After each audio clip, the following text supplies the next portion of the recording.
शहजादियाँ हैं, एक ये है और एक ये है।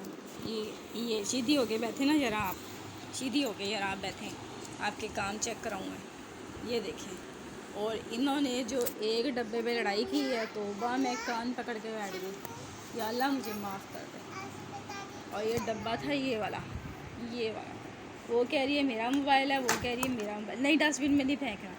तो अल्लाह दोनों इकट्ठी हुई हैं और इस तरह लड़ती हैं कि अंदाज़े से बाहर है मामला। किसी दिन में इनकी लड़ाई की बात, एक ही चीज़ दोनों को चाहिए होती है एक ही टाइम, वही मोमिन और अब्दुल्ला, हमजा अनीसा अब्दुल्ला वाली बात।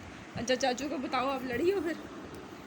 चाचू मैं लड़ी हूँ। आप लड़ी थी मीरा से?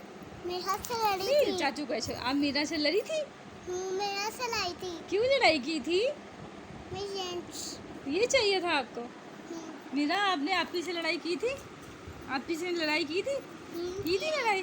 बताओ मुझे, हैं? आपने लड़ाई की थी, बताओ। मैं खुद करती हूँ, मैं खुद करती हूँ। आप सिंगिंग करती हो? हाँ करती हो? अच्छा लड़ाई की थी आपने? आपने लाइक किया था? ऐसे ऐसे करो कि आप